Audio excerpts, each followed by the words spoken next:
तो देखिए अगला क्वेश्चन है अपना कि यदि a equal to tan inverse x हो तो साइन 2a की वैल्यू क्या होगी। ये क्वेश्चन अपने इनवर्स ट्रिग्नोमेट्रिक फंक्शन से लिया है, बहुत ध्यान से समझिएगा। जितने भी अच्छे अच्छे कलेक्शन हैं वो सब यहाँ पर हम लेकर आते हैं और आपको सॉल्व कराने। मॉक टेस्ट चल रहे हैं, कुछ क्वेश्चन बीच बीच में आते रहते हैं, मैं सबका अपनी एक ही बात में जवाब दे देता हूँ। पहली बात तो ये है कि आपको मॉक टेस्ट ही मिलेंगे यूट्यूब पे, कॉन्सेप्ट वाइज चैप्टर जो सॉल्व करवाने हैं वो सब हम ऐप पर सॉल्व करवाने वाले हैं, और विद इन मतलब 1.5 मंथ आपका पूरा सिलेबस अपन क्रैश कोर्स के थ्रू अपन इसको कंप्लीट करवाएंगे। तो Mukesh Kumar Jajra, my first class today, बिल्कुल वेलकम बेटा। आज आप देखिएगा कि आपको आपकी क्लास कैसी लगी। सर एर्थमेटिक के कॉन्सेप्ट, एर्थमेटिक के लिए अलग गुरुजी आएंगे, मैं केवल टेक्निकल मैथ लूंगा, एर्थमेटिक आपकी नहीं लूंगा। उसके लिए दूसरे गुरुजी बुलाएंगे जो रीजनिंग और आपके एर्थमेटिक जनरल मैथ है उसको क्लियर कराएंगे, ठीक है। तो अब अपन स्टार्ट करते हैं। पहले यदि a equal to tan inverse x हो तो साइन 2a की वैल्यू क्या होगी। बहुत आसान क्वेश्चन है कि आपको a इक्वल टू दे रखा है टेन इनवर्स x, ठीक है। तो इस टेन इनवर्स को उधर ले आए तो x इक्वल टू क्या आ जाता है 10a। अब अपन जानते हैं कि साइन 2a इक्वल टू क्या होता है 2 10a upon 1 plus 10 square a, होता है कि नहीं होता। साइन 2a की वैल्यू क्या होती है 2 10a upon 1 plus 10 square a। अब यहां पर अपन 2 10a की वैल्यू क्या है अपने पास x upon 1 plus x square, यानी साइन 2a की वैल्यू बन जाएगी 2x upon 1 plus x square. थोड़ी सी टाइपिंग में मिस्टेक हो गई लगती है, दोनों ऑप्शन सेम आ गए है ना, तो ये दोनों ही गलत हो गए। यहाँ पे 2x upon 1 plus x square था, कोई बात नहीं, अपने पास एक ऑप्शन है नन ऑफ दीज, तो ये इसका सही उत्तर होगा। ये संदीप ढोलिया बी कैसे हुआ बेटा, 2x upon root 1 minus x square कैसे हो सकता है, 2x upon 1 plus x square होगा। यहाँ पे x की जगह 10 रखकर देख, 1 प्लस 10 स्क्वायर क्या बना सेक स्क्वायर, और 10a को अपने लिखा 2 साइन ए अपॉन कोस ए, सॉल्व करके देख क्या बनता है 2 साइन ए कोस ए, आता कि नहीं आता। गड़बड़ नहीं बेटा, गड़बड़ नहीं बिल्कुल भी, इसका आंसर नन ऑफ दीज होगा। बिल्कुल सही है विकास दुबे, आप बिल्कुल सही कर रहे हैं। रिचपाल छाबा बिल्कुल सही आंसर है, वीरेंद्र बिल्कुल सही है, अब संदीप सही पहुंचा है, नीरज बिल्कुल सही है। तो साथ साथ में आंसर देते रहें जिससे आपको लगे कि ये क्वेश्चन सही है। समझ में आ गया होगा आपके। दोबारा समझ लें कि टेन इनवर्स एक्स को अपने ए माना, एक्स को उधर ले गए तो 10 है, साइन 2a की वैल्यू क्या होती है 2 10 है अपॉन 1 प्लस 10 स्क्वायर है, 10a की वैल्यू अपने पुट कर दी, आंसर आ गया। वैसे डायरेक्ट फॉर्मूला भी होता है। तो अगला क्वेश्चन लेते हैं अपन। ये अवकल समीकरण का डिफरेंशियल इक्वेशन का बहुत ही जोरदार सवाल है निखिलेश चुरू से, बिल्कुल ठीक है बेटा, ध्यान से सुनिएगा। ये बहुत ही बढ़िया क्वेश्चन लिया है, इससे आपका थोड़ा क्वेश्चन लंबा हो सकता है लेकिन जानबूझ के बड़ा क्वेश्चन लिया गया है जिससे कि आपके डिफरेंशियल इक्वेशन का काफी कुछ कॉन्सेप्ट क्लियर हो सके, ठीक है। आपने रेखिक अवकल समीकरण पढ़ी होगी, लीनियर डिफरेंशियल इक्वेशन। इसके अलावा एक और छोटा सा टॉपिक और हुआ करता था, वो क्या था, बर्नौली। तो इसमें इन दोनों का मिश्रण है, इसलिए आपके थोड़ा सा ये बढ़िया समझ में आएगा, और ध्यान से समझिएगा। cos x d y equal to y sine x minus y square, मैंने y से मल्टीप्लाई कर दिया इसको, y sine x minus y square. कहीं भी समझ में नहीं आए कमेंट कर देना, मैं आपको दोबारा समझा दूंगा। अब dx को इधर ले आइए तो dy अपॉन dx, इस cos x को इधर ले आते हैं तो y sine x upon cos x minus y square upon cos x। देखो ये dx तो आ गया dy के नीचे और cos x को उधर ले गए तो y sin x upon cos x minus y square cos x। अब ध्यान दीजिएगा dy upon dx equal to y tan x minus y square sec x। अब अपन बढ़ते हैं आगे, कहाँ गए रे,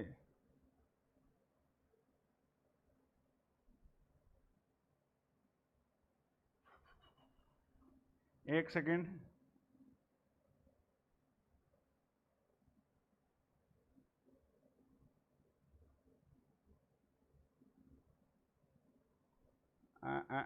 नया पेज कैसे लेते हैं, कहाँ पर है ये ये ये ये आ गया। अब ठीक है, थोड़ा सा नया है तो समझने में दिक्कत आ रही है। अब देखिए अपन ने क्या लिख दिया, d y upon d x. देखिए क्या आ गया,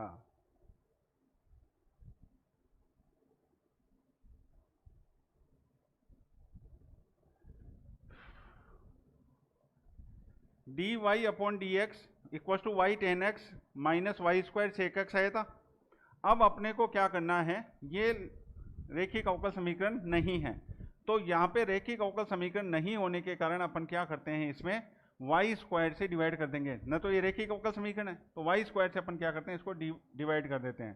तो 1 upon y square d y upon d x equal to 1 upon y tan x minus sec x. ठीक है, अब 1 अपॉन वाई को अपन क्या मान लेते हैं, v, तो ये बन जाएगा minus 1 upon y square d y upon d x equal to d v upon d x. तो देखिए ये तो बन गया d v upon d x with negative sign, minus आ गया ना, equal to v tan x minus sec x. अब आप क्या कीजिए, इस वी टेन एक्स को भी इधर ले आइए, तो minus d v upon d x minus v tan x equal to minus sec x. अब माइनस से अगर अपन मल्टीप्लाई कर दें इसको, तो d v upon d x plus v tan x equal to sec x. ठीक है, अब इसको गौर से देखिए, ये रेखिक अवकल समीकरण है कि नहीं, और रेखिक अवकल समीकरण को सोल्व करने के लिए क्या लिया जाता है, P। P क्या होता है, V का कोफिशिएंट, और ये क्या होता है, Q। P और Q आ गया। अब अपने को क्या करना पड़ेगा, इंटीग्रल फैक्टर निकालना पड़ेगा। तो इंटीग्रल फैक्टर निकालने का फॉर्मूला होता है e की पावर p का इंटीग्रेशन। तो यहाँ पर p की वैल्यू अपने पास कितनी है, 10x dx, तो ये बन जाएगा e की power log of sec x। तो अपने पास क्या बच गया, सेक x आ गया। ये आ गया आपके पास IF। अब IF निकालने के बाद में जो सॉल्यूशन होता है वो क्या होता है, y into IF equal to Q into IF dx plus C। तो देखिए अपन यहाँ पर सॉल्यूशन निकालेंगे इसका, y into IF sec x equal to Q अपने पास क्या था, सेक x था, और IF भी सेक x है, तो मैंने sec x into sec x sec square x लिख दिया। तो ये बन जाएगा y सेक x, और सेक स्क्वायर x का समाकलन क्या होता है, 10x प्लस c। तो आंसर होगा y sec x equal to 10x plus c। एक बार दोबारा से समझ लीजिए, आपके समझ में आया कि नहीं है वो अभी पता कर लेते हैं। कमलेश चौधरी नावा से, ठीक है। चोरू, ठीक है। ध्यान दीजिए, अभी दोबारा से समझिए। Cos x d y equal to ये दे रखा था, अपन ने सबसे पहले क्या किया कि इस y को साइन एक्स से मल्टीप्लाई किया और y को y से किया, तो वाई स्क्वायर बन गया। अब ये dx तो आ गया इसके नीचे, और कोस एक्स से अपन पूरे को डिवाइड कर देते हैं। कोस एक्स से डिवाइड करेंगे तो y sine x upon cos x minus y square upon cos x, ये बन जाएगा 10x, और ये बन जाएगा सेक एक्स। अब चूंकि ये रेखीय अवकल समीकरण लीनियर डिफरेंशियल इक्वेशन नहीं है, ये बर्नौली इक्वेशन है, इसलिए अपन क्या करेंगे, यहाँ पर वाई स्क्वायर से पूरी इक्वेशन को डिवाइड कर देंगे। तो 1 upon y square d y upon d x, यहाँ वाई स्क्वायर से डिवाइड करेंगे 1 upon y 10x minus sec x. अब आप क्या कीजिए, इस 1 अपॉन वाई को क्या मान लीजिए, v। इसका डिफ्रेंशिएशन करेंगे तो minus 1 upon y square d y upon d x equal to क्या आ जाएगा, d v upon d x. तो 1 upon y square d y upon d x की जगह अपन लिख दिया minus d v upon d x, ये आ गया v और माइनस एक एक्स। इसको ले आए इधर, तो ये माइनस का हो गया। अब पूरी इक्वेशन को माइनस से मल्टीप्लाई कर दें तो सभी प्लस के हो जाते हैं। अब ध्यान देने वाली बात यह है कि जो लीनियर डिफरेंशियल इक्वेशन का फॉर्मूला है वो होता है, ये फॉर्मेट ये होता है d y upon d x plus P y equal to Q, जहाँ पी और क्यू दोनों एक्स के फंक्शन होते हैं। तो यहाँ पे देखो d y upon d x के रूप में है प्लस पी वाई, तो यहाँ y की जगह v है तो ये p बन गया, और राइट साइड में जो भी बचा वो क्या बन गया, q बन गया। अब आप आई एफ निकालेंगे, आई एफ निकालने का फॉर्मूला ई की पावर पी का इंटीग्रेशन, पी का इंटीग्रेशन मतलब 10x का इंटीग्रेशन, 10x का log ऑफ sec x, ई से log कैंसिल हो जाएगा, क्या बचेगा sec x, और फिर सॉल्यूशन निकालने के लिए फॉर्मूला था y into integral factor equal to q into integral factor का इंटीग्रेशन। तो y इंटू आई एफ की जगह sec x लिख दिया इक्वल टू, यहाँ पे q भी sec x है और आई एफ भी sec x है, तो ये बन जाएगा sec स्क्वायर x, और sec स्क्वायर x का इंटीग्रेशन क्या हो जाएगा 10x, जो कि आपका ऑप्शन बी हुआ। क्या समझ में आया आप लोगों के? अब आगे देखिए अगला क्वेश्चन। अगला है 100 विद्यार्थियों की एक कक्षा में विद्यार्थियों का औसत जेब खर्च है वो 35 प्रति विद्यार्थी हैं। यदि लड़कियों का जेब का खर्च औसत रुपये 25 हो, लड़कों का औसत खर्च 50 रुपये हो, तो लड़कियों की संख्या कितनी होगी? तो अपन मान लेते हैं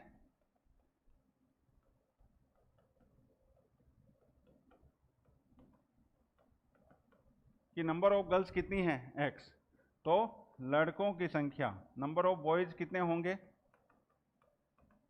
100 माइनस x, ये x है तो ये कितने होंगे 100 माइनस x।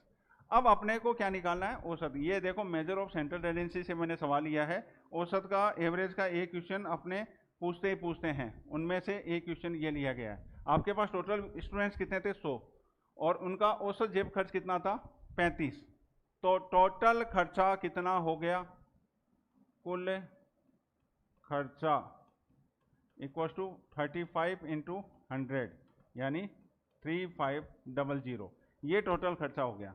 यदि लड़कियों के जेब का औसत खर्च 25 रुपये हो तो लड़कियों का संख्या कितनी है x, और एक लड़की कितना औसतन कितना रुपए खर्च करती है 25, तो टोटल खर्च लड़कियों का कितना हो गया 25x प्लस लड़कों की संख्या कितनी है 100 माइनस x, और प्रत्येक लड़का 50 रुपये औसत खर्च करता है, तो 50 into 100 minus x equal to क्या लिखेंगे अपन 3500, तो ये बन गया 25x plus 5000 minus 50x equal to 3500। अब 25 माइनस 50 कितना हो गया 25x, वो तो चला गया उधर क्योंकि माइनस का था ना ये, और 3500 इधर आ जाए तो ये कितना आ जाएगा 1500, तो x इक्वल टू कितना हो जाएगा 1500 अपॉन 25, तो आपका आंसर होगा 60। किसी ने आंसर दिया 3 लोग, वेरी गुड, आपने बिल्कुल सही उत्तर दिया है, आंसर होगा 60।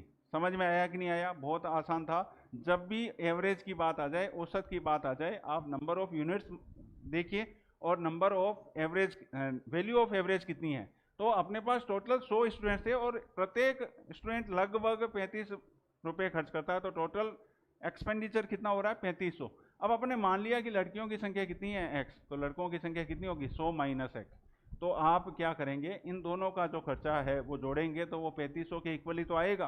तो आप क्या करेंगे, यहाँ पर लड़कियों की का औसत खर्च 25 रुपये है और एक लड़कियों की टोटल संख्या कितनी है x, तो खर्चा हो गया 25x।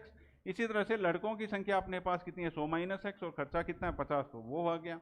इक्वेशन को सोल्व करेंगे अपने को आंसर मिल जाएगा। बिल्कुल सही है रुपेश जांगीर आपका। अगला क्वेश्चन लेते हैं। ये क्वेश्चन भी इनवर्स ट्रिग्नोमेट्री से लिया है। आप ढंग से इसको, आपकी मैथ की बुक कैसे मिलेगी?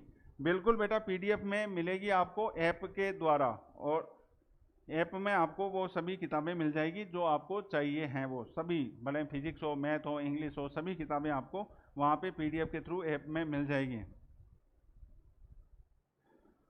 फिजिक्स की भी मिल जाएगी बेटा। मैंने दोबारा बता दिया रिचपाल, अब आप कह रहे हो दोबारा बताओ, तो दोबारा बताऊं क्या? एक बार वो बता दीजिए। मैंने शायद दोबारा बता दिया, आपके समझ में आ गया होगा। मैं एक बार और रिवाइज कर देता हूं। मैंने ये कहा कि एक 100 स्टूडेंट्स हैं और 100 स्टूडेंट्स का औसत जो एवरेज एक्सपेंडिचर है वो 35 रुपये, औसत खर्चा 35 रुपये, तो टोटल खर्चा कितना हुआ 3500 रुपये हुआ।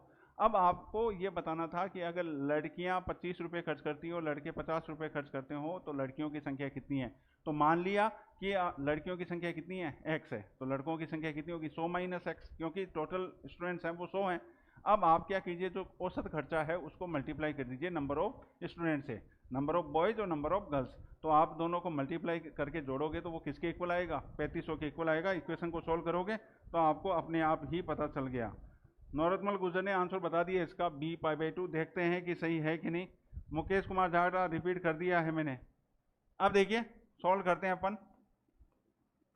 Sign inverse 5/13 plus tan inverse 12/5। आपको वैल्यू निकालनी है कि ये इसका क्या आंसर होगा। तो देखिए फॉर्मूला होता है एक टेन इनवर्स ए plus tan inverse b. Formula तो साइन इनवर्स का भी होता है, लेकिन फॉर्मूला ये थोड़ा आसान रहता है। तो आप tan inverse A plus B upon 1 minus A B लिख सकते हैं। तो आप इसको टेन इनवर्स में कन्वर्ट करेंगे, ये तो टेन इनवर्स में ऑलरेडी है ही, आप इसको टेन इनवर्स में कन्वर्ट करेंगे। तो कन्वर्ट करने का तरीका बता रहा हूं मैं आपको। देखो साइन इनवर्स 5/13 इक्वल्स टू अपन ने मान लिया थीटा, तो साइन थीटा इक्वल्स टू 5/13। अपनी जो डिटेल क्लास होगी, जो टॉपिक वाइज क्लास होगी, तब मैं आपको बताऊंगा कि इनको कन्वर्ट करने का तरीका। ये पूरी टेबल है, उस टेबल के द्वारा आपको पता चल जाएगा कि कन्वर्जन कैसे किया जाता है। अब साइन थीटा इक्वल्स टू 5/13 आ गया, आपको कन्वर्ट करना है टेन थीटा। इसको कन्वर्ट करने के भी दो तरीका है, एक तो फॉर्मूला बेसिस और एक वो जो लंब कर्ण आधार परपेंडिकुलर हाइपोटेनस और बेस के थ्रू भी आप इसको कर सकते हैं। तो टेन थीटा को अपन लिख सकते हैं sine theta upon cos theta. मैं फॉर्मूले से कर रहा हूँ। साइन थीटा की वैल्यू तो हो गई 5/13 और कोस थीटा को अपन क्या लिख सकते हैं √1 माइनस साइन स्क्वायर थीटा। तो साइन स्क्वायर करेंगे तो ये 169 आ जाएगा। तो देखो ऊपर तो आ गया 5/13 और नीचे आ गया 169 माइनस 25 144, स्क्वायर रूट होगा 12/13। तो ये बन जाएगा 5/12। ये किसके इक्वल आया टेन थीटा के।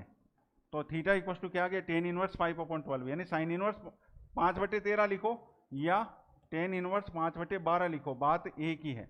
और इधर टेन इनवर्स 12/5। अब यहाँ पे देखो एक छोटा सा लॉजिक लग रहा है, आपको इसको सोल्व करने की आवश्यकता ही नहीं है। अगर आपने इनवर्स ट्रिग्नोमेट्री पढ़ी है तो टेन इनवर्स 5/12, इसको मैं लिख देता हूँ कोट इनवर्स 5/12, क्योंकि अपन जानते हैं कि tan inverse x equal to क्या होता है कोट इनवर्स 1/x, यानी ये जस्ट उल्टा हो जाएगा। तो अब देखो ten inverse x plus cot inverse x किसके इक्वल होता है π/2 के इक्वल होता है। तो यहाँ पर आंसर होगा ऑप्शन बी। तो मेरे ख्याल से आपके समझ में आ गया होगा। अगला क्वेश्चन लेते हैं। ये भी बहुत बढ़िया सवाल है, काफी बार पूछा जा चुका है एनडीए में भी, और आपके एयरफोर्स नेवी में ये सवाल काफी बार इस टाइप का पूछा जा सकता है, वास्तविक हलों की संख्या। तो देखिए इसको भी दो तरीकों से किया जा सकता है, लेकिन जो सबसे आसान तरीका वो मैं आपको बता देता हूं। आप क्या कीजिए, मॉड्यूलस एक्स दे रखा है, आप इसको एज इट इज रखिए, आपको चेंज नहीं करना है, आपको इसका फैक्टर कर लेना है। तो आप जब इसका फैक्टर करेंगे, तो फैक्टर करना सबको आता है, इसका फैक्टर हो जाएगा ऐसे। अब इसमें कॉमन लेते हैं, मॉड्यूलस एक्स कॉमन लें तो अंदर क्या आएगा मॉड्यूलस एक्स -2। इसमें -1 कॉमन लें तो मॉड्यूलस एक्स -2 इक्वल्स टू 0। तो एक तो हो गया मॉड्यूलस एक्स -1, एक हो गया मॉड्यूलस एक्स -2 इक्वल्स टू 0। तो मॉड्यूलस एक्स की वैल्यू आ गई 1 और एक मॉड्यूलस एक्स की वैल्यू आ गई 2। अब मॉड्यूलस एक्स इक्वल्स टू 1 है, तो इसका मतलब एक्स की वैल्यू कितनी होगी +-1। इधर मॉड्यूलस एक्स इक्वल्स टू 2 है, तो मॉड्यूलस एक्स की वैल्यू कितनी होगी +-2। तो आपको एक्स की कितनी वैल्यूज मिल रही हैं, 4 वैल्यूज मिल रही हैं, +1 -1 +2 -2। तो इसका आंसर होगा डी। डी सही है मनोज, बिल्कुल सही है बेटा, काम आ रही है, पुरानी जो बातें मैंने आपको सिखाई थी वो सभी आपके काम में आ रही हैं, ऐसा लग रहा है। अब देखिए अगला क्वेश्चन चलते हैं। अगला क्वेश्चन फिर इनवर्स ट्रिग्नोमेट्री से, और जो मैंने अभी लॉजिक सिखाया था उसी लॉजिक पर बेस्ड है। तो देखिए साइन इनवर्स 1/3 है आपके पास, इसको आप एज इट इज रखिए, प्लस सेक इनवर्स 3 को अपन कोस इनवर्स 1/3 लिख सकते हैं। इधर टेन इनवर्स 1/2 है, टेन इनवर्स 2 को आप कोट इनवर्स 1/2 लिख सकते हैं। अभी मैंने बताया था कि sine inverse theta plus cos inverse theta क्या होता है π/2। तो ये बन गया sine π/2 plus tan inverse theta plus cot inverse theta भी कितना होता है π/2। तो ये भी बन गया कोस π/2। तो साइन π/2 वैल्यू 1, कोस π/2 वैल्यू 0। तो आंसर कितना आ जाएगा 1।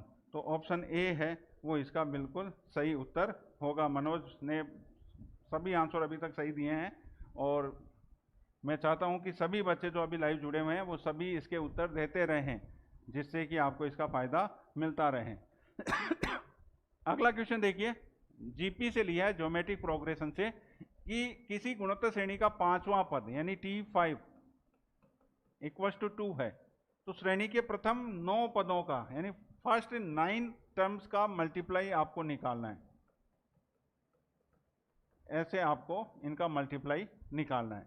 तो आपको पता होगा ज्योमेट्रिक प्रोग्रेशन में T5 यानी पांचवा पद निकालने का फॉर्मूला क्या होता है, ए आर की पावर n-1। तो 5 - 1 इक्वल टू क्या आ जाएगा 4। ये आपको गिवन है। यहाँ पे a फर्स्ट टर्म है और r है वो कॉमन रेशियो है, और Tn निकालने का फॉर्मूला होता है A R to the power n-1। तो यहाँ n की वैल्यू 5 है, इसलिए बन जाएगा ए आर की पावर 4। अब वापिस अपन वैल्यू पुट करते हैं, T1 की जगह a, T2 की जगह ए आर, T3 की जगह ए आर स्क्वायर, ऐसे करते करते ए आर की पावर 8 बन जाएगा। अब ये नंबर ऑफ टर्म्स कितनी है 9। ए को 9 टाइम अगर अपन मल्टीप्लाई करेंगे तो ए की पावर क्या आएगा 9, इंटू आर को मल्टीप्लाई करेंगे, पावर में मल्टीप्लाई करते हैं तो पावर है वो सम हो जाती है, तो 1 + 2 + 3 प्लस ऐसे 8, तो ये तो आ गया ए की पावर 9 इंटू आर की पावर। अब देखो ये फर्स्ट एन नेचुरल नंबर का सम कितना होता है, n + 1/2, ये फॉर्मूला होता था। n की वैल्यू यहाँ पे कितनी है 8, तो 8 इंटू 8 + 1 यानी 9, 2 से 8 कैंसिल हुआ 4 टाइम, तो कितना हुआ 36। तो ये आ जाएगा a की पावर 9 r की पावर 36। तो इसको अपन a r की पावर 4 की पावर 9 लिख सकते हैं, नहीं लिख सकते। अब a r की पावर 4 की वैल्यू अपने पास कितनी है 2 है, तो 2 की पावर कितनी हो गई 9। अब मुझे बताइए कि 2 की पावर 9 का वैल्यू कितना होता है, 512 होता है क्या? बिल्कुल सही उत्तर है, 512 है वो इसका सही उत्तर होगा। सर आप कहाँ से पढ़ाते हैं, मतलब मैं समझा नहीं आप क्या कहना चाह रहे हैं अशोक, कहाँ से पढ़ाते हैं मीन्स क्या है? हरेंद्र दोन भी बिल्कुल सही है बेटा, आप बिल्कुल सही दे रहे हैं, अभी तक जितना ने भी आंसर दिया बिल्कुल सही दे रहे हैं, और मैं ये चाहता हूँ कि आप सही उत्तर देते रहें, साथ में जुड़े रहें और आंसर देते रहें। 512 बिल्कुल सही उत्तर है। सर आप कहाँ से पढ़ाते हैं मीन्स मैं समझा नहीं क्या पढ़ाते हो, कहाँ से पढ़ाते हो मतलब कौन सी जगह से पढ़ाते हो या कौन सी बुक से पढ़ाते हो, वो मुझे क्लियर करो। अशोक बिल्कुल सही उत्तर है, निखिलेश, रुपेश, जांगीर सबका सही उत्तर है। अब देखो एक बहुत बढ़िया क्वेश्चन आया आपके, ये है सर्किल का क्वेश्चन। सर्किल के सर आपका ऐप मिल ही नहीं रहा बेटा, अभी प्लेटफॉर्म पे आया ही नहीं है अमन, अभी हमने लॉन्च नहीं किया है, मैं आपको बता दूं ऐप अभी लॉन्च नहीं हुआ है, केवल हम अभी लॉन्चिंग पीरियड में चल रहे हैं, यानी ऐप पे काम चल रहा है, बन रहा है वो, अभी थोड़ा सा टाइम लग रहा है, इसलिए हमने लॉन्च नहीं किया है। तभी हम यूट्यूब पे आ गए, क्योंकि हमें ऐसी जल्दी लग रही थी बच्चों से कि बच्चे कह रहे थे कि सर आप जल्दी से जल्दी हमें क्लासेस दीजिए, तो कहीं से कहीं कोई साधन तो चाहिए, इसलिए हमने यूट्यूब से ये क्लासेस लाइव स्टार्ट कर दी। लेकिन अभी ऐप आने में थोड़ा सा टाइम लगेगा, 2-4 दिन लग सकते हैं, तो मुझे भी पता है हमें भी बहुत जल्दी है कि ऐप जल्दी से जल्दी आ जाए, लेकिन अभी नहीं आएगा। गूगल प्ले स्टोर पे मिलेगा, ई प्रयास के नाम से मिलेगा, ये ई प्रयास के नाम से आपको ऐप मिलेगा, लेकिन थोड़ा सा आप वेट कीजिए, आपको जल्द ही मिल जाएगा। अब देखिए एक बढ़िया क्वेश्चन कर लेते हैं, तब तक बीच बीच में बातें भी करते रहेंगे। रेखाओं x = 0, y = 0 और x = 4 को स्पर्श करने वाले वृत्त का समीकरण क्या है? मैंने पिछली क्लास में भी आपको बताया था, जब मैंने पहला जो पार्ट डाला था, कि जब भी आपको किसी वृत्त का समीकरण निकालना हो, आपको 2 चीज़ों की आवश्यकता होती है। मेरे पुराने स्टूडेंट सब बात ये जानते हैं कि जब भी वृत्त का समीकरण पूछे 2 चीज़ें चाहिए, क्या क्या? एक तो सेंटर केंद्र और एक रेडियस त्रिज्या। अगर ये 2 चीज़ें मिल गए तो वृत्त हो गया आपका। वृत्त का एक हवा बना रखते हैं बच्चे की हमें आता नहीं, बाकी बात छोटी सी है कि आपको इतना पता होना चाहिए, 2 चीज़ें कौन कौन सी? एक तो सेंटर और एक रेडियस। अब उसको निकालने के लिए अपने पास डायग्राम की मदद ले सकते हैं। x = 0 का मतलब क्या होता है? yx, और y = 0 का मतलब क्या होता है? xx, और x = 4, x = 4 का मतलब ये भी एक लाइन हुई और y x के पैरेलल लाइन हुई। कितनी डिस्टेंस पे? 4 डिस्टेंस पे, यानी इन 4 यूनिट की डिस्टेंस पे ये लाइन हुई। अब ये जो सर्किल है वो इस x को यानी y = 0 को, yx को यानी x = 0 को, और ये x = 4, ये लाइन क्या है? x = 4, इसको तीनों को टच कर रहा है, तो तीनों को अगर टच कर रहा है तो वृत्त बनेगा ऐसे, ठीक है। अब देखिए ये डिस्टेंस कितनी हो गई? 4, तो ये डिस्टेंस भी कितनी होगी? 4 होगी, तो ये व्यास हो गया कि नहीं हो गया? अगर व्यास 4 है तो त्रिज्या कितनी होगी? 2, ठीक है। अब बात करते हैं केंद्र की। अब यहां से परपेंडिकुलर खींचे तो ये इसको समान 2 भागों में विभाजित करेगा, तो ये डिस्टेंस भी 2 और ये डिस्टेंस भी 2, तो इसका केंद्र कितना हो गया? 2,2, सेंटर 2,2 हो गया और रेडियस 2 हो गई। तो जब भी आपको सेंटर दे रखा हो और रेडियस दे रखा हो तो आपका जो सर्किल की इक्वेशन है वो ये होती है। तो यहाँ पे ए की जगह और बी की जगह आप क्या कीजिए, 2 रख दीजिए और आर का स्क्वायर कितना हो जाएगा 4। सॉल्व करते हैं, x square plus y square minus 4x minus 4y plus 4 equals to 4। ये 4 से 4 कैंसिल हो गया, तो फाइनली आंसर आ जाएगा x square plus y square minus 4x minus 4y plus 4 equals to 0। अब देखिए कौन सा ऑप्शन मैच कर रहा है, ऑप्शन डी है वो इसको मैच कर रहा है। सर से पहले कौन कौन पढ़ा है? वही सर, लो आ रही है, थोड़ी सी आवाज़ में प्रॉब्लम है। चलो देखते हैं अभी वापस। मज़ा आ रहा है कि नहीं आ रहा, पहले तो ये बताइए आप मुझे। सुनील दिया, हेलो बेटा, काफ़ी दिनों बाद में मिलना हो रहा है, लेकिन अच्छा लगा तो भी लाइव है। आप मुझे बताइए कि आपको मज़ा आ रहा है कि नहीं आ रहा। पहले तो मुझे इसमें जवाब दीजिए फटाफट से, तब मैं आगे स्टार्ट करता हूँ।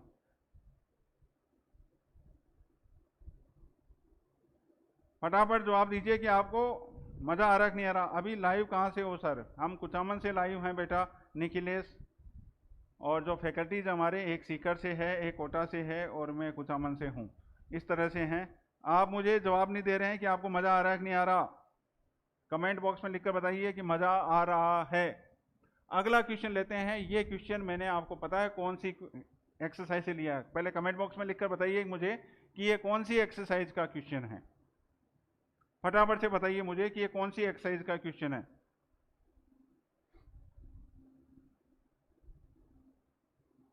आप मुझे फटाफट से बताइए कि ये कौन सी एक्सरसाइज का क्वेश्चन है। इस शब्द पे गौर कीजिए, जनरल सॉल्यूशन, व्यापक हल। व्यापक हल कौन सी एक्सरसाइज का क्वेश्चन है? ट्रिग्नोमेट्री का है, ट्रिग्नोमेट्री इक्वेशन का है, या इनवर्स ट्रिग्नोमेट्री का है? अभी तक जवाब नहीं आया, बताइए मुझे। बिल्कुल सही अमन, ये ट्रिग्नोमेट्रिक इक्वेशन का क्वेश्चन है और अब अपन सोल्व करते हैं। देखो ट्रिग्नोमेट्रिक इक्वेशन में 10 से 11 फॉर्मूले हैं फिक्स, उन फॉर्मूलों से आप क्वेश्चन को सोल्व कर सकते हैं। Sine x equal to 0, cos x equal to 0, sine x equal to 1, cos x equal to 1, फिर sine x equal to sine alpha, cos x equal to cos alpha, tan x equal to tan alpha, sine square x equal to sine square alpha, cos square x equal to cos square alpha और tan square x equal to tan square alpha. तो कहने का मतलब यह है कि equation को solve करने के बाद में अपने को कन्वर्ट करना है इसको, या तो साइन में या कोस में। दोनों साइन और कोस में है तो इसको कन्वर्ट नहीं किया जा सकता, तो साइन या कोस में किसी एक में कन्वर्ट करना है। तो अपन क्या करते हैं, देखिए 3 साइन स्क्वायर को लिखा अपन ने 1 minus cos square x plus 10 cos x minus 6 equal to 0। ठीक है, अब देखिए 3 minus 3 cos square x plus 10 cos x minus 6 equal to 0। अब सबको उधर ले जाते हैं अपन, तो ये 3 cos square x minus 10 cos x और ये बन गया प्लस 3 इक्वल टू 0। अब आप क्या कीजिए, इसका फैक्टर कर लीजिए। तो फैक्टर करने का तरीका, इसको और इसको मल्टीप्लाई करते हैं। मल्टीप्लाई कितना है 9, यानी मल्टीप्लाई करने पर 9 आए और जोड़ने घटाने पर, ऐड या सब्ट्रैक्ट करने पर माइनस 10 आए। ऐसी वैल्यू कौन सी हो सकती है? तो 3 cos square x minus 9 cos x minus cos x plus 3 equal to 0। इसमें देखिए 3 कोस एक्स कॉमन आ रहा है, तो अंदर क्या आएगा कोस एक्स माइनस 3। इसमें माइनस 1 कॉमन लेते हैं तो cos x minus 3 equal to 0। यानी एक फैक्टर तो हो गया 3 कोस एक्स माइनस 1 और एक हो गया cos x minus 3 equal to 0। यानी कोस एक्स की वैल्यू अपने पास एक तो आ गई 1/3 और एक कोस एक्स की वैल्यू आ गई अपने पास 3। तो मुझे ये बताइए कि क्या कोस एक्स की वैल्यू 3 हो सकती है? कभी नहीं हो सकती, क्योंकि अपन जानते हैं कि कोस एक्स की रेंज है वो -1 से 1 तक होती है। यानी कोस एक्स की वैल्यू -1 से छोटी और 1 से बड़ी कभी नहीं हो सकती, -1 और 1 के बीच में होती है। तो ये आंसर तो हो गया गलत। आंसर मतलब ये तो हो ही नहीं सकता। अब रही बात इसकी, तो कोस एक्स इक्वल टू 1/3 है। अपने पास जो फॉर्मूला है वो है cos x equal to cos alpha. तो अपन क्या करेंगे, इसको कोस एक्स इक्वल टू, इसको लिखेंगे कोस इनवर्स 1/3। ठीक है, अब आप फॉर्मूला लगा सकते हैं। अगर cos x equal to cos alpha हो तो एक्स इक्वल टू क्या होता है 2n pi plus minus alpha. तो एक्स इक्वल टू हो जाएगा 2n pi plus minus alpha. Alpha की वैल्यू कितनी हुई, कोस इनवर्स 1/3। तो यहाँ पर एक्स की वैल्यू होगी cos 2n pi plus minus 1/3। Option B है वो इसका सही उत्तर है। बिल्कुल सही है बेटा, जितनों में आंसर दिया है सब बी बता रहे हैं, इसका मतलब है कि बहुत मज़ा आ रहा है आपको और सबके समझ में भी आ रहा है। तो ये क्वेश्चन हो गया। इसके बाद में अगला चलते हैं। ये बहुत आसान क्वेश्चन है कि समीकरण में P इक्वल टू ये दे रखा हो तो इसकी ऑर्डर और पावर कितनी होगी। तो सबसे पहले आप इसको क्रॉस मल्टीप्लाई कर दें। P d2y upon d x square equal to 1 plus d y upon d x की होल स्क्वायर की पावर 3/2 ये दे रखा है। इसको इधर ले आते हैं अपन। अब देखिए, जब भी ऑर्डर और पावर निकालना हो तो एक बात का विशेष ध्यान रखना कि कभी भी पावर है वो आधी अधूरी नहीं होनी चाहिए, यानी अपॉन में नहीं होनी चाहिए। तो अपॉन में नहीं होने के कारण अपन क्या करेंगे, दोनों साइड में स्क्वायर कर देते हैं। तो ये बन जाएगा p square d2y upon d x square की power 2 equal to 1 plus d y upon d x का होल स्क्वायर की पावर 3। ठीक है, दोनों साइड में स्क्वायर कर दिया। अब अपने को निकालना है ऑर्डर यानी कोटि। कोटि निकालने का एक ही तरीका है कि आप देखिए इक्वेशन में सबसे ज्यादा बार डिफरेंशिएशन कहाँ हुआ है। तो आप देखिए यहाँ पर हुआ है कितनी बार, डबल, 2 बार। तो यहाँ पे कोटि तो हो जाएगी 2। और बात आती है घात यानी पावर। पावर जहां से आपको कोटि का पता चला है उस पर पावर कितनी है वो अपने को चेक करनी है। तो यहाँ पर घात भी कितनी होगी, 2 होगी। तो इसका आंसर होगा ऑप्शन ए। तो यहाँ पर ऑप्शन बिल्कुल सही है, 2 2। ये जय बाबा महाकाल की जय, ये वाले जिसने बोला है नाम मुझे नहीं पता, इसका आंसर बिल्कुल सही है। ऑप्शन ए मनोज बिल्कुल सही है, आप बिल्कुल ध्यान दे रहे हैं, ऐसे ही देते रहें। तो मेरे ख्याल से समझ में आ गया होगा। एक ही बात का ध्यान रखिए, पहले सोल्व कर लीजिए इक्वेशन को। अगर पावर आपके आधी अधूरी है यानी पावर अपॉन में है तो पहले उसको पूरी कीजिए। पूरी करने का तरीका यह है कि जितना अपॉन के नीचे है उतनी पावर बोथ साइड कर दीजिए। वो करने के बाद में पावर आधी अधूरी नहीं रहेगी। और उसके बाद में आप देख लीजिए कि डिफरेंशिएशन कितनी बार हुआ है। जितनी बार डिफरेंशिएशन हुआ है वो तो होगी उसकी ऑर्डर कोटि, और उसके ऊपर जो पावर होगी वही उसकी क्या होगी, घात होगी, मैक्सिमम वैल्यू होगी वो। अब देखिए अगला क्वेश्चन है, ये कौन सी एक्सरसाइज का क्वेश्चन है। ये एक्सरसाइज है भाई लोगों। अमन भाई, मैं भी इंडियन डिफेंस से हूँ, का स्टूडेंट रह चुका हूँ। बिल्कुल सभी मेरे ही स्टूडेंट्स हैं और बहुत अच्छा कर रहे हैं। ये बताइए कौन सी एक्सरसाइज का क्वेश्चन है। क्या ये एक्सपोनेंशियल सीरीज और लॉग सीरीज का क्वेश्चन है। एक्सपोनेंशियल सीरीज और लॉग सीरीज जिन्होंने नहीं पढ़ी है, क्योंकि लगभग बच्चे लुसेंट से इनसे पढ़ते हैं, वहाँ पे इसके बारे में ज़्यादा डिटेल नहीं दे रखी। अपन इसके बारे में बहुत डिटेल में पढ़ने वाले हैं और इसका कोई क्वेश्चन आपका गलत नहीं होगा, ये मैं दावे से कह सकता हूँ। तो यहाँ पर अपन इसको सॉल्व करते हैं। सबसे पहले अपन क्या करते हैं, इसका टी एन निकालते हैं, एनवा पद निकालते हैं। एनवा पद निकालने का तरीका क्या होता है, आप शकल देखकर आइडिया लगा सकते हैं। देखो अपॉन के नीचे 1 2 3, तो एन की वैल्यू कितनी हो गई, 1 से स्टार्ट हो गई और कहाँ तक चलेगी, एन तक। तो नीचे तो आ गया फैक्टोरियल एन। अब देखो यहाँ 1 2 3 का स्क्वायर है तो यहाँ पर हम लिख देते हैं एन स्क्वायर। अब यहाँ 1 था तो यहाँ 2 आया, यहाँ 2 है तो यहाँ 3 है, यहाँ 3 है तो यहाँ 4 है। तो अपन मल्टीप्लाई में क्या लिख देते हैं, n प्लस 1। ठीक है, अब अपन मल्टीप्लाई करते हैं ऊपर। ऊपर तो आ गया n cube plus n square upon factorial n। अब एक फॉर्मूला होता है S infinity equal to sigma n equal to 1 to infinity t n. तो यहाँ पर sigma n equal to 1 to infinity t n की जगह लिखते हैं अपन n cube upon factorial n plus n square upon factorial n. अब मुझे फटाफट से बताइए, ये फॉर्मूला मैंने काफ़ी बार बताया हुआ है पिछली क्लासों में, कि यहाँ पर मुझे बताइए कि n cube upon factorial n की वैल्यू क्या होगी। बिल्कुल हरेंद्र दून, ये चरघातांकी का क्वेश्चन है। मुझे आप ये बताइए कि n cube upon factorial n की वैल्यू क्या होगी और n square upon factorial n की वैल्यू क्या होगी। अगर ये बता देते हो तो आपका आंसर अपने आप ही आ जाएगा। फटाफट से बताइए, मैं वेट कर रहा हूँ। N cube upon factorial n की वैल्यू क्या होती है, सभी बताइए और फटाफट से बताइए। इंग्लिश की क्लास स्टार्ट होने वाली है इसके जस्ट बाद में आपको, तो मैं चाहता हूं कि आप यहां पर बताइए। सुनील दिया 5 ई बता रहा है n cube upon factorial n की, और n square upon factorial n की कितनी होगी। सुनील दिया ने बताया है कि n cube upon factorial n की वैल्यू होगी 5 ही। और मुझे बताइए n square upon factorial n की वैल्यू कितनी होगी, क्या 2e होगी। बिल्कुल सही है महेश नौरतमल गुजर, बिल्कुल सही है, 5e होगी और इसकी होगी 2e। सुनील दिया मेरा पुराना स्टूडेंट है और बिल्कुल सही उत्तर दिया है 7e है वो इसका सही उत्तर होगा। n³ अपॉन फैक्टोरियल n है उसकी वैल्यू 5e होती है और n² अपॉन फैक्टोरियल n है इसकी वैल्यू 2e होती है। डिटेल क्लास जब अपन पढ़ेंगे कॉन्सेप्ट के थ्रू तब आपको पता चलेगा कि ये कैसे आया। बिल्कुल ठीक है, समझ में आ गया होगा मेरे ख्याल से। मैं दोबारा समझाता हूँ जिन्होंने ये कभी नहीं पढ़ा है कि सबसे पहले क्या करते हैं, इसका nth टर्म निकालते हैं, tn निकालते हैं। तो देखिए अपॉन के नीचे 1 2 3 चल रहा है तो अपन लिखेंगे फैक्टोरियल n, फिर ये 1 स्क्वायर 2 स्क्वायर 3 स्क्वायर है तो ये n स्क्वायर, और इसके जस्ट अगला पद क्या है, इससे 1 ज़्यादा है तो n+1 मल्टीप्लाई करके सॉल्व करते हैं। यहाँ पे ये फॉर्मूला आपको हमेशा याद रखना है, इस एक्सरसाइज में केवल ये है कि फॉर्मूला काम में आता है। अब आप यहाँ पे n³ upon factorial n plus n² upon factorial n लिख सकते हो। n³ अपॉन फैक्टोरियल n की वैल्यू 5e होती है और इसकी वैल्यू होती है 2e, तो कुल मिला के ये बन जाएगा 7e।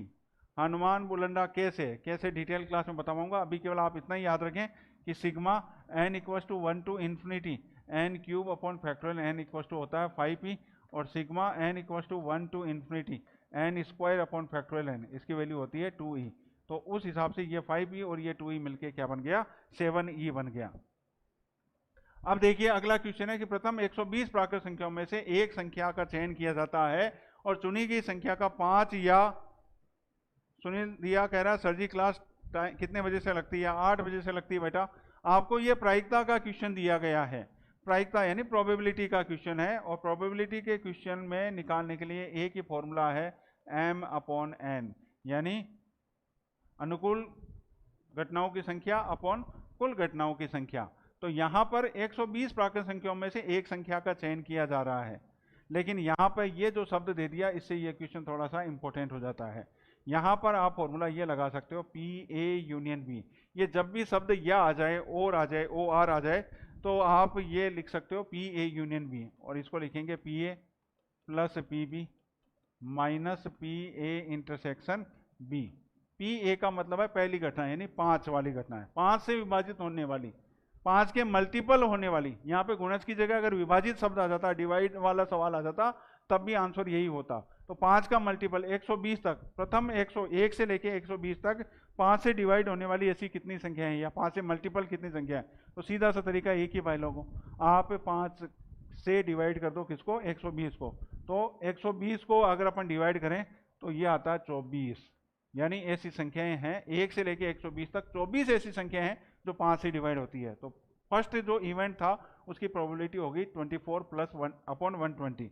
अब दूसरा या और 15 से डिवाइड होने, तो 15 को 120 से डिवाइड कर दो, कितने टाइम गया 8, तो ये आ गया 8 upon 120 minus PA intersection B, यानी A तथा B, यानी 5 तथा 15 5 एंड 15 दोनों से डिवाइड होने वाली या दोनों का मल्टीपल। तो आप 5 और 15 का एलसीएम ले लें, 5 और 15 का एलसीएम कितना होगा, 15 ही होगा, और 15 को 120 से मल्टीप्लाई करेंगे तो कितना आएगा, यही आएगा, ये हो गया कैंसिल, और आंसर क्या बचेगा 1/5। तो इसका सही उत्तर होगा भाई लोगों 1/5। क्लास का टाइम अलग अलग रखा करो, बिल्कुल कोशिश करेंगे, आप जो जो हुक्म करोगे वैसे वैसे हम करते रहेंगे, एक साथ मत रखा करो प्लीज, बिल्कुल ये हम ट्राई करेंगे। और ये चल रहा है बेटा, अभी स्टार्टिंग है, कल से ही क्लासेस स्टार्ट हो रही है, एक एक्सपेरिमेंट अपन कर रहे हैं कि हम देख रहे हैं कि इससे कितना फायदा हो रहा है कितना नुकसान हो रहा है। हम देख रहे हैं कि फिजिक्स वाली क्लास में लाइव बच्चे काफ़ी थे, जैसे जैसे आगे क्लासें बढ़ते हैं बच्चे चले जाते हैं, तो हम ये कोशिश करेंगे कि आपको तीनों अलग अलग टाइम पे क्लासेज मिलती रहें। ये भी पॉसिबल है, हम कल बैठेंगे, संडे है, और फिर हम डिसाइड करेंगे कि ऐसा क्या हो सकता है। LBS स्टूडेंट हूँ मैं आपका सर, बिल्कुल बेटा वेलकम, आप मेरे LBS के स्टूडेंट हैं, ये बहुत अच्छी बात है। और ये सवाल NDA में पूछा गया है, ये इससे भी अच्छी बात है, तो इसको भी आप समझ लीजिए। आपको ये दे रखा है 0 to 1 x 1 minus x to the power n dx। इसको दो तरीके से कर सकते हैं भाई लोगों, एक तो प्रॉपर्टी यूज करती है, फोर्ड प्रॉपर्टी लगाकर आप इसको सोल्व कर सकते हैं, और दूसरा तरीका आप डायरेक्ट भी कर सकते हैं, लेकिन मैं चाहता हूं कि आपको फोर्ड प्रॉपर्टी लगाकर ही करवाएं। तो इसको इक्वेशन नंबर 1 दे देते हैं। यहाँ पे अगर अपन चौथी प्रॉपर्टी लगाते हैं, चौथी प्रॉपर्टी क्या कहती है कि अगर लिमिट a से b हो और फलन दे रखा हो, फंक्शन दे रखा हो f(x), तो आप इसको f(a plus b minus x dx) लिख सकते हो। तो यहाँ पे a की वैल्यू 0 और b की वैल्यू 1 है, तो a प्लस b कितना हुआ 1 माइनस एक्स, तो आप यहाँ पे x की जगह लिख सकते हो 1 माइनस एक्स। यहाँ पर भी आप 1 माइनस एक्स लिखोगे तो ये x बच जाएगा, x to the power n dx। Normally fourth property लगाकर अपन इक्वेशन 1 और 2 को ऐड कर देते हैं, इसमें ऐसा नहीं करना है। इसमें काम हो गया आपका। आप जब x to the power n को 1 से मल्टीप्लाई करोगे, x to the power n, x to the power n को x से मल्टीप्लाई करोगे, x to the power n plus 1 dx। अब आप इंटीग्रेशन कीजिए, ये आएगा x to the power n plus 1 upon n plus 1 minus x to the power n plus 2 upon n plus 2, और limit आ जाएगी 0 से 1। अब आप x की जगह 1 वैल्यू पुट करते हैं तो ये आ जाएगा 1 upon n plus 1 minus 1 upon n plus 2। x की वैल्यू 0 रखोगे तो वैल्यू 0 हो जाएगी और आंसर आएगा 1 upon n plus 1 minus 1 upon n plus 2, यानी ऑप्शन सी है। सर आप कहाँ से ऑनलाइन क्लासें लेते हो? मैं बेटा कुचामन से ले रहा हूँ अभी। अशोक, पंकज शर्मा, एक साथ तो डिफेंस में भी नहीं होती है। मैं आपकी बात बिल्कुल समझ रहा हूँ पंकज शर्मा कि बिल्कुल ये रेगुलर क्लासेस वैसे नहीं है। मैं ये एक डेमो क्लास समझ लीजिए, या ये समझ लीजिए कि हम एक प्रयास कर रहे थे कि क्लासेस लग सकती है क्या ऐसे। बिल्कुल मुझे भी पता है कि ऐसे संभव नहीं है, 3 घंटे एक साथ क्लास अपने नहीं लगाएंगे। आने वाले टाइम में शेड्यूल रीशेड्यूल कर देंगे इसको। Question 20 repeat sir please. Question number 20 अपन दोबारा रिपीट कर देते हैं। क्वेश्चन है, प्रथम 120 प्राकृत संख्याओं में से एक संख्या का चयन किया जाता है और चुनी गई संख्या का 5 या 15 से आपको गुणज होने की प्रायिकता निकालनी थी। तो यहाँ पे ये जो 5 से मल्टीपल होना है इसको इवेंट ए, और 15 से मल्टीपल होना है इसको अपन इवेंट बी मान लेते हैं। और या का मतलब होता है यूनियन, तो मतलब आपको प्रोबेबिलिटी निकालनी पी ए यूनियन बी की, और पी ए यूनियन बी की प्रोबेबिलिटी निकालने का फॉर्मूला होता है ये।